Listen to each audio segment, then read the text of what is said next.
What is going on YouTube, and welcome back to the channel.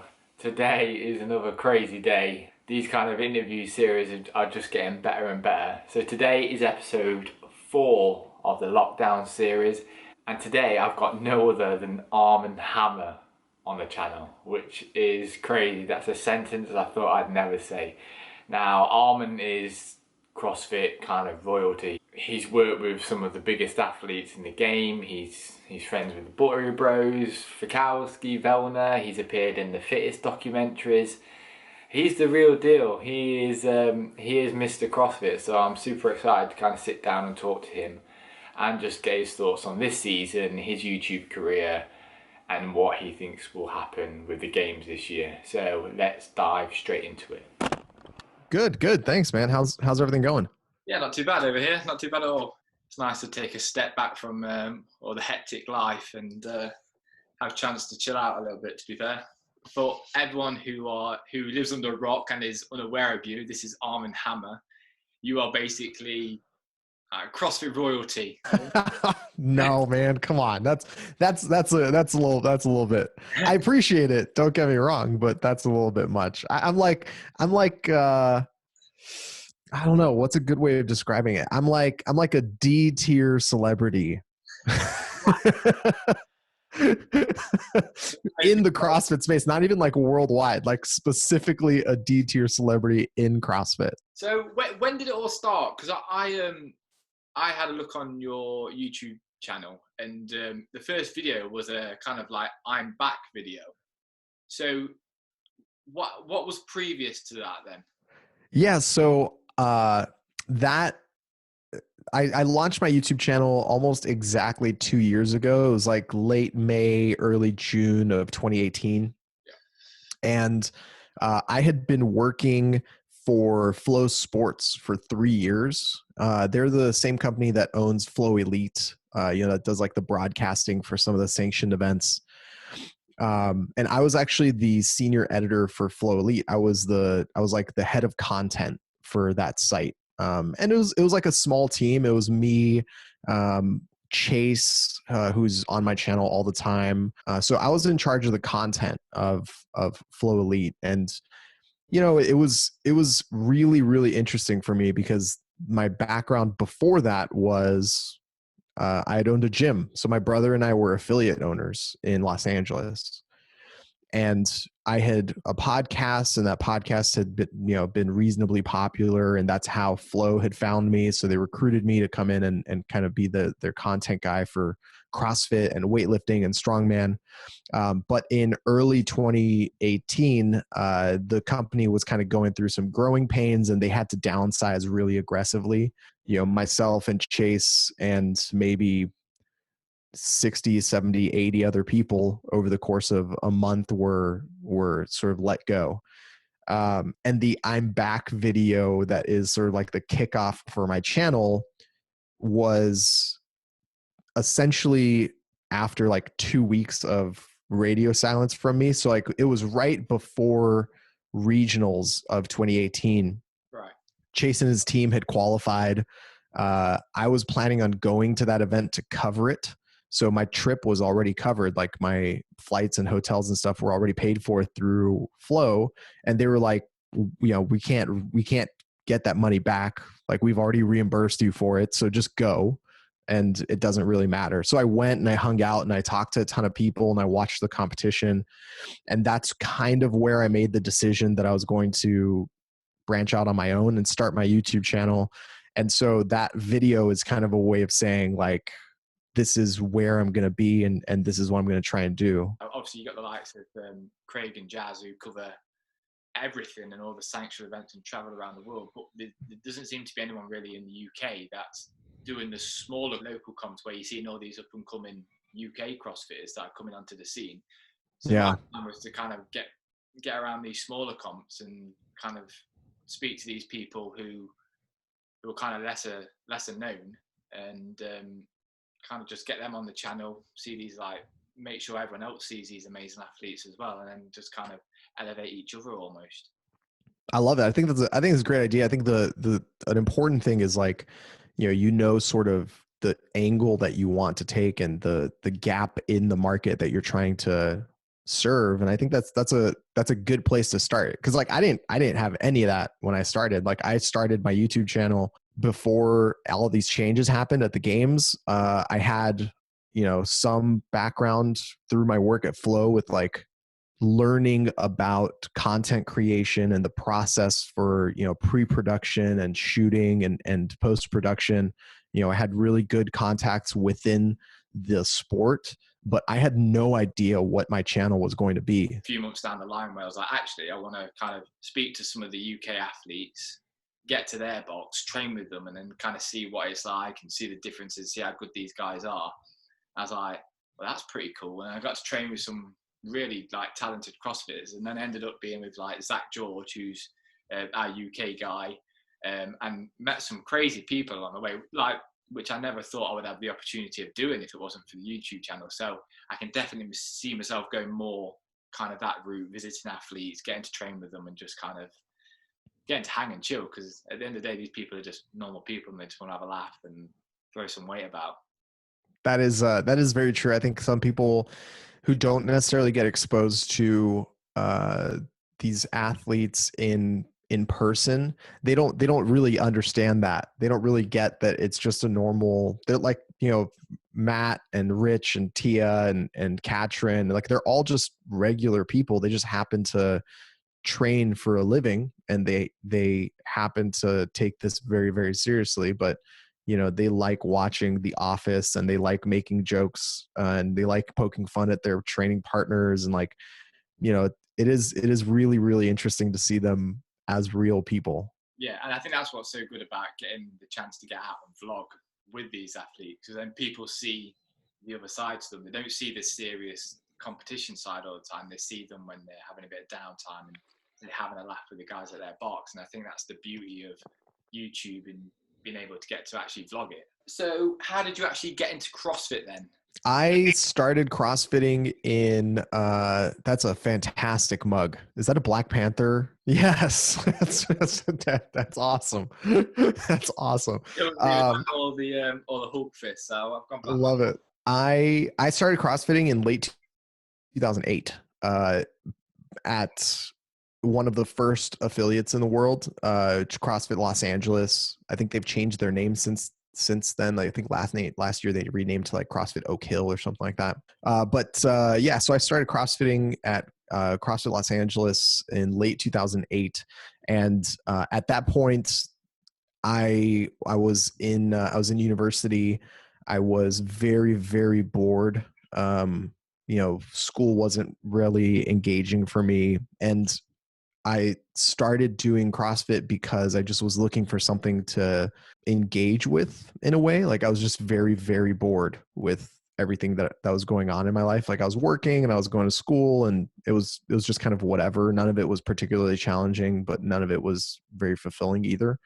My oldest brother had started doing CrossFit a few months before that, and he was in fantastic shape in high school, but had kind of let himself go in like the intervening 10 years. And he found this CrossFit thing, but it all kind of was, this is kind of the workouts that the guys from 300 did. And I was like, all right, well, those guys are jacked, and I would love to be that ripped one day. That'd be super cool. And then my brother kind of sold me on it by telling me it's kind of like how Batman would train. And I was like, okay, but now we're talking. And then he showed me a video of Josh Everett doing King Kong. And I was like, this guy is a superhero. Like this is unbelievable. I can't believe a human being is capable of doing this.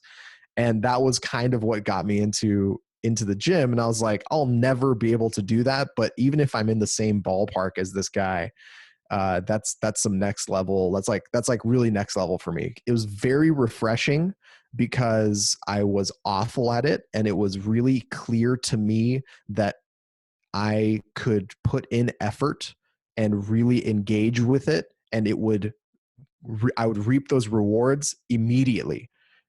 I remember swinging a kettlebell for the first time, and the workout had like 50 kettlebell swings in it. And I could not get it overhead. Like I could not do an American kettlebell swing because my body had no idea how to use, like, my balance was weird, and I didn't know where my hips were, and like everything just wasn't quite there.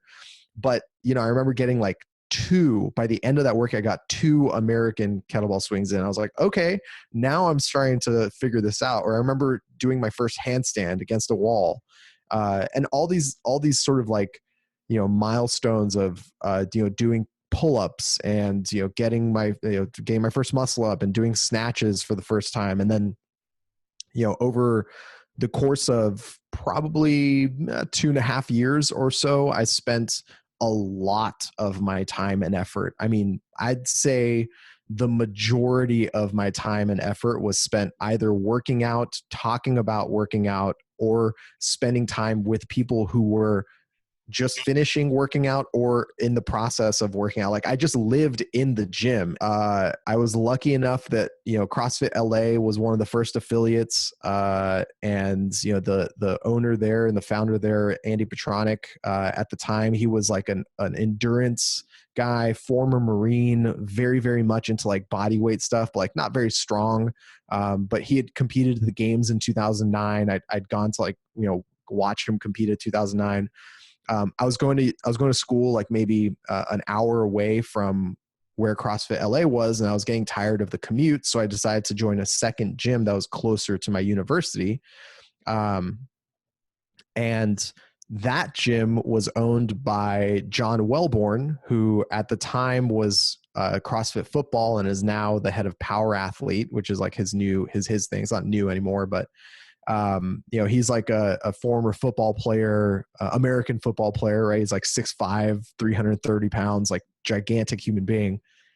And he's the one who sort of opened my eyes to weightlifting and, you know, pushing real weight and getting stronger and bigger.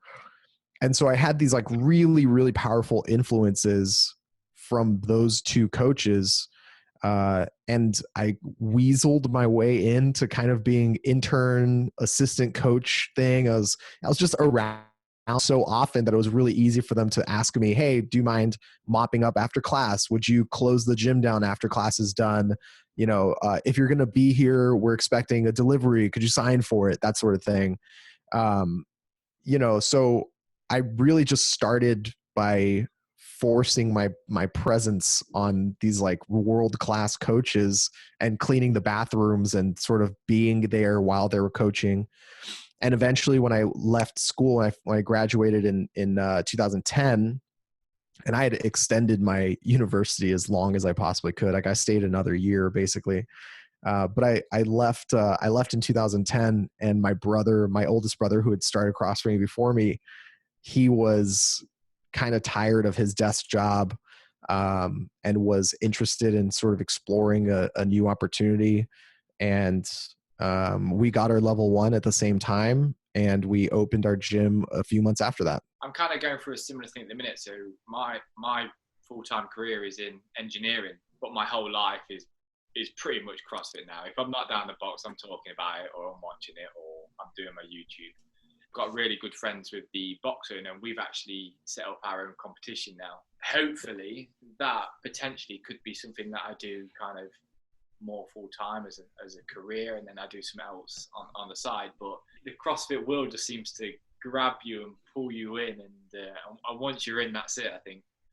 Yeah, it has this effect, and we saw this a ton when we at our gym, and we were, you know, talking to people who'd never done CrossFit before or weren't aware of what it was like, or seeing people experience it for the first time. And you kind of witness it. Like, there's a moment where they're kind of bit by the bug, I guess is a good way of describing it. They just really jump in head first. And that's a very powerful thing. That's a very, very powerful thing. Yeah, because I'm so used to training on my own. I used to just train in a normal bodybuilding gym, did a bit of bodybuilding back in the day. And every time I heard of CrossFit, I was like, and you'd see it on the internet, all these like crazy techniques. I was like, I'd never do that. I'd never do that.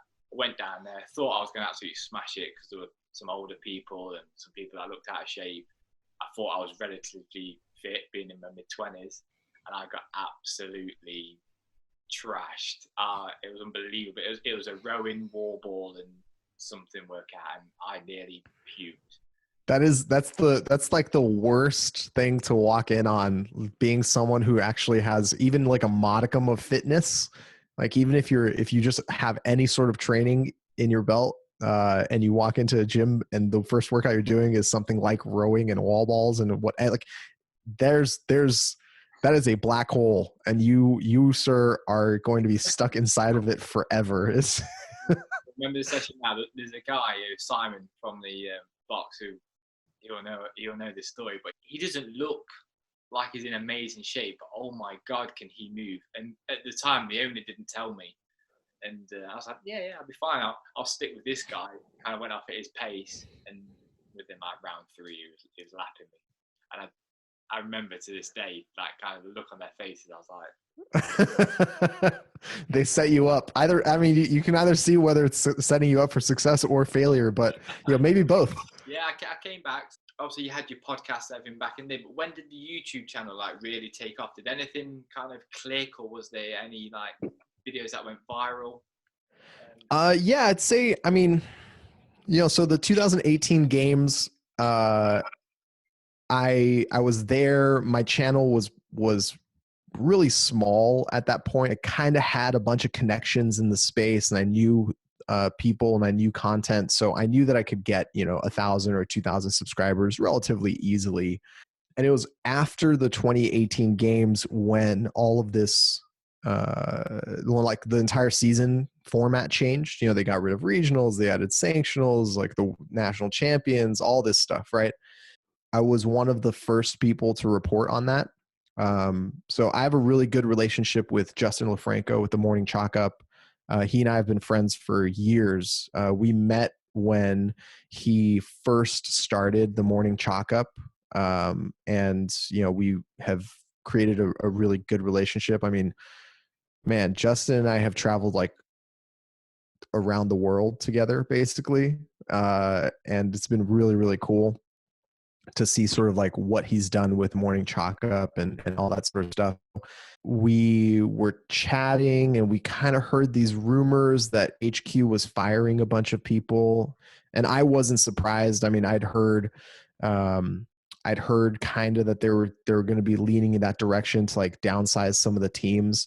And then I heard, and also knowing that CrossFit had done that in the past, like HQ had done that sort of downsizing in the past. I was like, yeah, this makes total sense. They're just, outspending their budgets, and it's just not the right thing.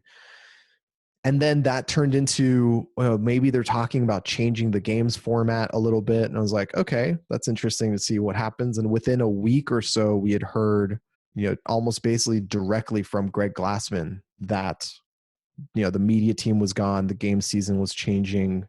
And he and I basically published our stories at the same time. He published his written, and I published a video, and that's pretty much where it started. That was really kind of the kickoff for my channel in terms of what I do now. Yeah, because I remember watching that video actually, just to kind of get any idea of what was actually going on with the season. Because I think I have no idea. Like, I need someone to explain it to me, and I think your channel came up, and then ever since then, anything kind of CrossFit news related, your channel is the channel to go to. I think to get that. Yeah, I appreciate that. Yeah, I appreciate hearing that.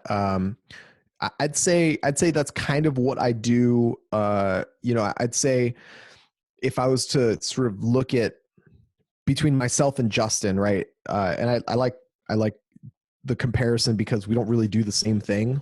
I would say Justin's much more of a journalist. He's very much into, he and his team, they find stories, they cultivate them, they chase them down, they do a ton of research to present the facts of what the matter. What I do is more on the end of like analysis, commentary, simplification, contextualization, that sort of thing. So I'm happy that this is a talent that I have. It's something that's like a skill that I've developed from, teaching,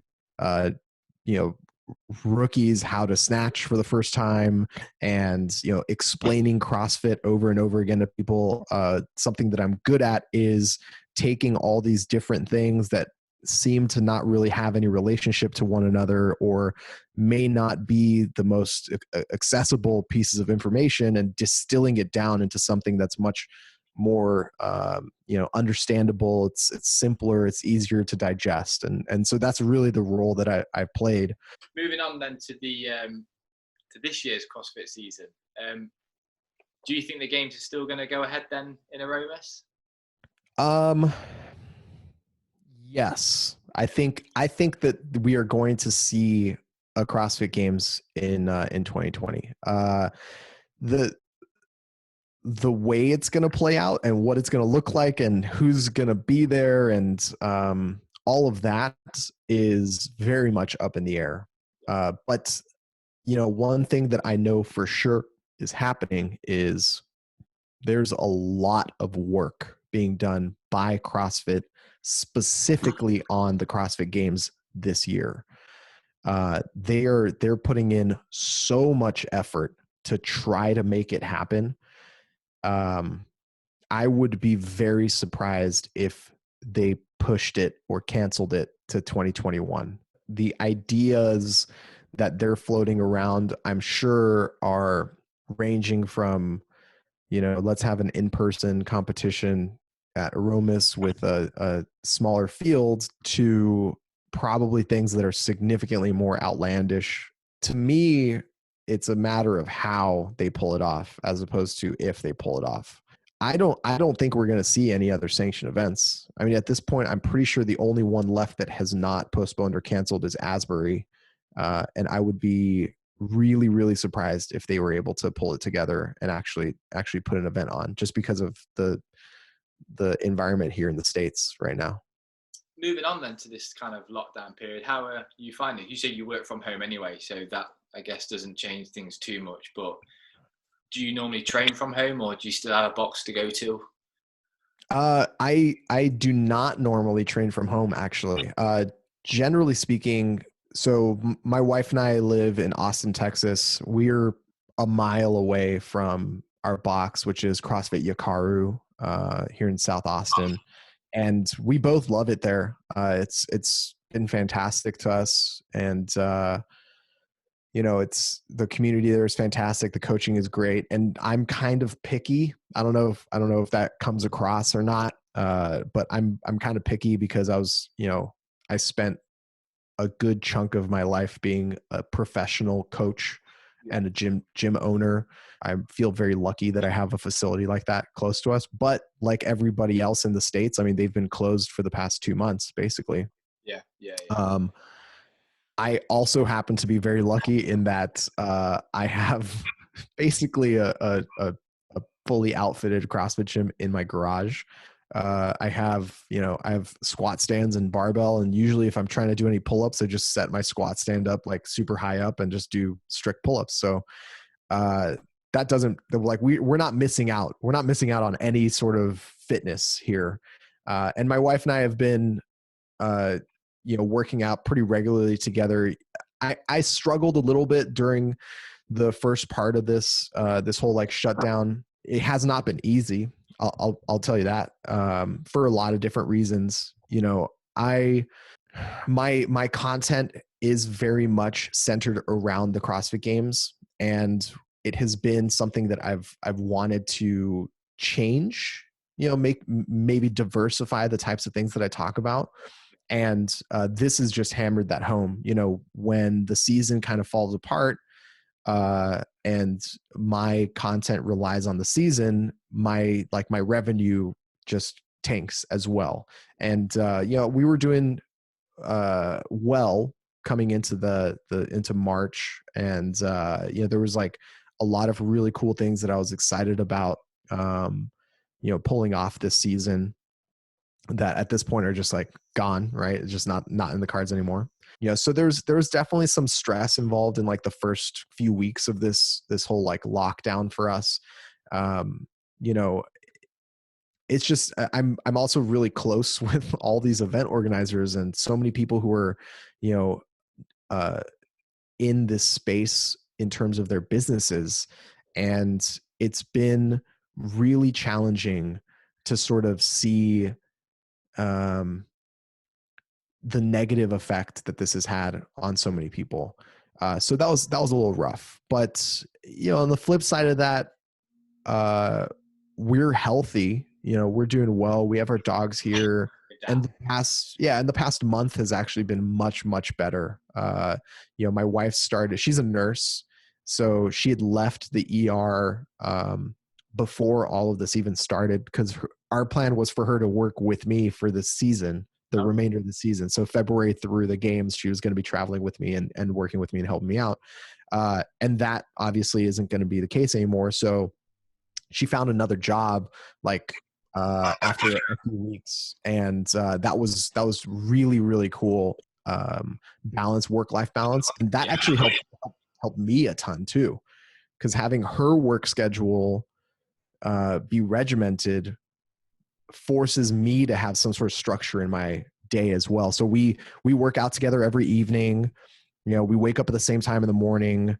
Most days we have lunch together because she'll just come home for lunch. So there's kind of like these like checkpoints in our days that really helps. Yeah, keep a bit of structure in your day. Is that we've still been trying to do like regular workouts on like Zoom, for example, with a couple of the guys from the box. So we still get that kind of socializing aspect as well that we're all missing out on, and we're still kind of making sure we do a workout at a certain time of day, so you've still got a bit of routine to your day, so you're not just slumbering around in your dressing gown watching Marvel movies all day. But there's worse things that we can be doing anyway.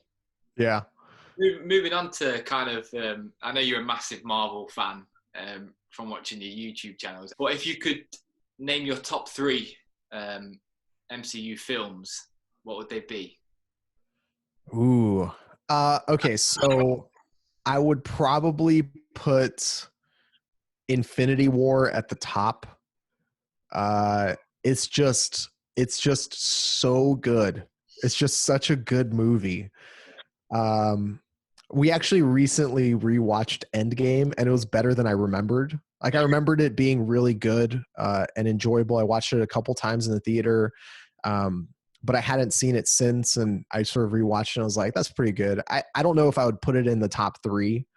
I would say Infinity War is the best one. I'd say the first Iron Man is still so entertaining, and it's so interesting to see the structure of that first Iron Man and how it's carried over so well across the remainder of the movies. And then I would say the top 3, it would be a toss up between the first Guardians of the Galaxy or Thor Ragnarok. That would be because they're both hilarious. They both kind of have this like quirkiness to them. Maybe the edge goes to Guardians. I'd say maybe the edge goes to Guardians. Yeah. See, Ragnarok's my number 1, and then Winter Soldier's my number 2. I just forgot how good that film is. Dude, Winter Soldier is very good. It is that's a good point. It kind of feels weird, like leaving out something like Civil War. Yeah, I don't know. They're all really fantastic. They're all really fantastic. It does have some low points, but they're all really good. It's like trying to choose your favorite child. That's right. You know the answer, but you don't want to tell anybody, basically. That pretty much wraps up everything, mate. So I really do appreciate you coming on and just spending a bit of time just talking about your kind of CrossFit journey and your insight into the CrossFit world. It's been really good. Yeah, man, my pleasure. Thank you, Jack. I appreciate your time, dude. No, I appreciate it, mate. And I hope you have a good day the rest of the day. Thank you. You too, man. Have a good afternoon. Have a good evening.